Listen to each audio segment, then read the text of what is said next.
नमस्कार दर्शकों, छत्तीसगढ़ के मध्याह्न भोजन रसोइया जो है यहाँ पे रायपुर में आज पहुँचे हुए हैं कलेक्ट्रेट गार्डन में। अपनी जो मांगों को लेकर के लगातार सरकार से अपनी गुहार करते आ रहे हैं, पर सरकार अभी तक के इनकी बातों को कितना मानी है, इनसे जानने की कोशिश करेंगे। ये लोग चाह रहे थे कि अनुपूरक जो बजट है सरकार की, उस अनुपूरक बजट में इनकी संतुष्टिजनक मांगों को शामिल किया जाए, पर सरकार आने वाले समय में क्या करेगी, क्योंकि सरकार की जो समय अवधि है वो समाप्त होने को है और कुछ दिन में आचार संहिता भी लग जाएगी, जिसके बाद इनकी मांगे धरी की धरी रह जाएगी। तो दर्शकों, क्या कुछ मांगे हैं और क्या कुछ इन लोगों ने यहाँ अपना जो सभा आयोजित की है, सभा के माध्यम से जो है इन लोग क्या निर्णय ले रहे हैं, हमें ये जानकारी प्राप्त हुई है कि ये 2 दिन के लिए फिर से हड़ताल में बैठने वाले हैं और सरकार से अपनी मांगों को लेकर के हल्ला बोलने वाले। तो क्या कुछ मांगे हैं, या सरकार ने जो पिछली बार इनको जो सौगात दी थी 300 रुपये का, क्या उससे वो संतुष्ट नहीं है, क्या कुछ मांग कर रहे हैं, हम जानने की कोशिश करेंगे। तो आइए इनसे एक मुलाकात भेंट करते हैं और इनकी मांगों को आप तक पहुंचाने की कोशिश करते हैं। सरकार ने अनुपूरक बजट में जी क्या आप लोगों की मांग शामिल करने की बात कही थी? नहीं, ऐसे अभी तक सरकार की तरफ से कोई मैसेज या कोई जानकारी हम लोगों के पास में अभी तक नहीं आया है।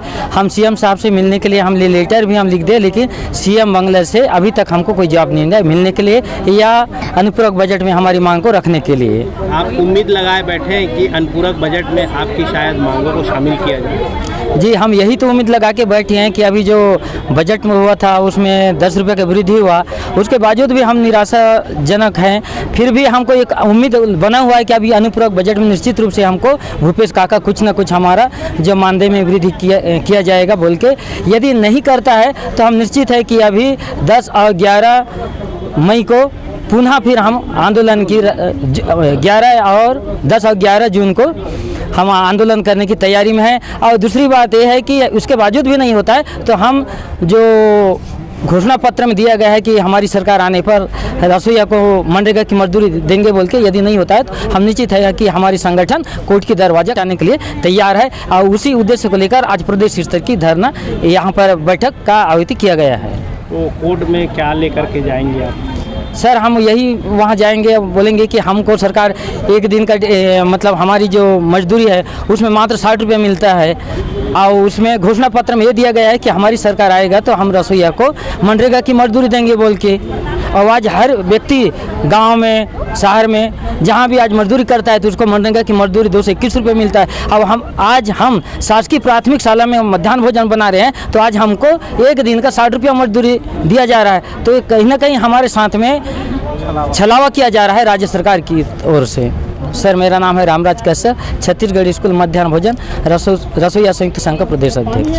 अब किस मांगों को लेकर के राज्य सरकार के सम्मुख आने की कोशिश कर रहे हैं और क्या मांग रख रहे हैं भूपेश बघेल जी? जी, हम लोग का रसोइया संघ का मांग ये है सर कि हम लोग को कलेक्टर दर से सरकार हम लोग के लिए प्रावधान करे, क्योंकि अभी जो सरकार जो लिया था घोषणा पत्र में, जन घोषणा पत्र में लिया था, उसमें मनरेगा दर से रसोइया को देंगे बोल के, लेकिन आज रसोइया को सरकार दिया तो ज़रूर, लेकिन उसमें केवल लालीपाप ही खाने के लायक दिया है और ना ही हम लोग को पेट भरने के लायक नहीं दिया।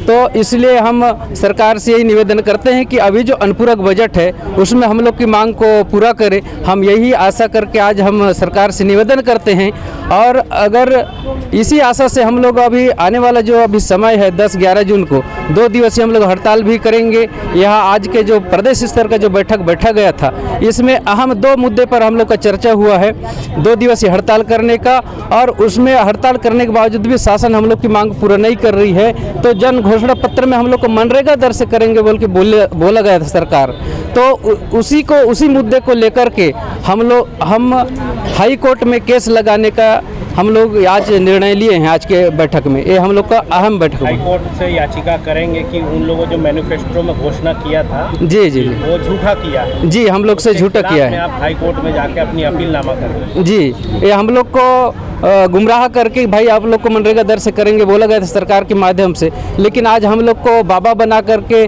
आज उनका जब काम निकल गया और हम लोग का कुछ नहीं कर रहा है, केवल लाली की पाफी खाने लायक दे रही है, तो इससे हम लोग संतुष्टि नहीं है। तो इसलिए हम लोग सरकार से निवेदन कर रहे हैं कि हम लोग को समय रहते हम लोग की मांग को पूरा करें। मेरा नाम मेघराज बघेल है, छत्तीसगढ़ स्कूल मध्याह्न भोजन रसोई संयुक्त संघ का प्रदेश सचिव हूँ।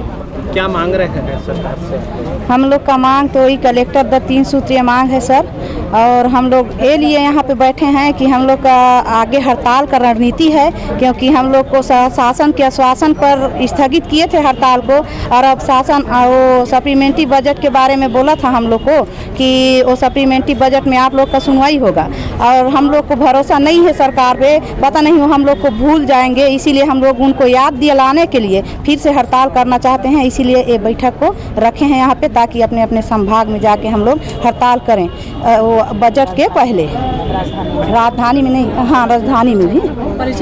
संगीता तिवारी मेरा नाम, प्रेम नगर ब्लॉक है, जिला सूरजपुर। पिछली बार जब आप लोगों ने आंदोलन किया तो सरकार ने आप लोगों को आपका आंदोलन खत्म करने के लिए कौन सी रणनीति अपनाई? सरकार ने बोला था सर हम लोग को कि 1 महीने का मोहलत दीजिए, 1 महीने के बाद हम आप लोग को बताएंगे, पुनः बुलाएंगे आप लोग के पदाधिकारी को और हम आपके ही पक्ष में बात रखेंगे, ऐसा करके बोले थे। लेकिन 1 महीने से ज़्यादा हो गया सर। हमारे प्रांत वाले जो भी हैं मिलने के लिए फ़ोन कर रहे हैं, फ़ोन पे ही जब आ रहा है कि शासन के पास अभी टाइम नहीं है, मुख्यमंत्री जी कर्नाटक गए हैं, अभी उनके पास टाइम नहीं है। यही करके हम लोग को बस गुमराह किया जा रहा है सर, और कुछ नहीं आगे। अभी तक के कोई सूचना अभी तक हम लोग के पास नहीं पहुंची सर, इसलिए हम लोग ना फिर से अभी आंदोलन करना चाहते हैं। कब से शुरू करेंगे आंदोलन? 10-11 से स्टार्ट करेंगे। बाद अगर जो अनुपूरक बजट में आपकी मांगों को नहीं रखा गया तब क्या करेंगे? हम शासन को गिरा देंगे सर इस बार भी। किस प्रकार? सामने चुनाव आ रहा है सर, चुनाव पे तो दिखा देंगे हम लोग। आगामी जो आप लोगों का कदम क्या होगा, सरकार के खिलाफ या सरकार के पक्ष में? सर अभी चुनाव आने वाला है, चुनाव में हम लोग भी सीधी उंगली से तो घी नहीं निकलता है, उंगली टेढ़ी करना पड़ता है, तो उंगली टेढ़ी करके इस बार घी निकाल के देखेंगे, शासन को गिराएंगे। मतलब आप लोग उंगली टेढ़ी करने के लिए तैयार है सर। हम उंगली टेढ़ी करने के लिए, गांव में क्या दूध दही का एक्सपीरियंस है ना सर हम लोग को। अच्छा, तो वही टेढ़ी उंगली करके शासन को दिखाएंगे, सबक सिखाएंगे सर सरकार को भी। अपना परिचय दीजिए। सरिता मानिकपुरी, कांकेर जिला से। तो दर्शकों, जिस प्रकार की जो बातें मध्याह्न भोजन रसोइया के माध्यम से मीडिया तक पहुंची है, तो क्या ये लोग जो है 2 दिनों की जो हड़ताल की बात कर रहे हैं और सरकार के खिलाफ हल्ला बोलने की बात कर रहे हैं, और सरकार से ये उम्मीद भी रख रहे हैं कि ये अनुपूरक बजट में इनकी मांगों को रखे। अगर सरकार इनकी मांगों का अनुपूरक बजट में नहीं रखती तो ये स्पष्ट तौर पे कह रहे हैं कि 2 दिन की हड़ताल फिर से करेंगे और सरकार को आने वाले चुनाव में सबक सिखाने की बात कर रहे हैं। ये स्पष्ट तौर पर कह रहे हैं कि अगर सीधी उंगली से घी नहीं निकलती तो उंगली टेढ़ी करना भी जानते हैं। यानी आप सीधे तौर पे समझ सकते हैं कि इनकी मंशा किस प्रकार की है।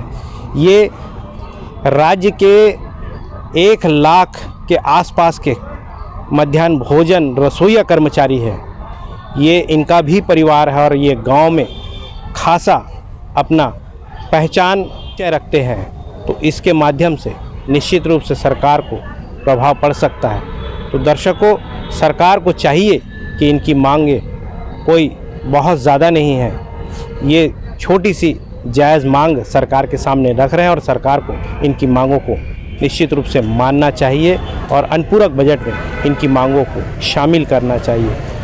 इस तरीके से इनकी मांगें भी पूरी हो जाएगी और सरकार की जो मैनिफेस्टो में जिस प्रकार के वादा किए थे उसकी भी पूर्ति हो जाएगी।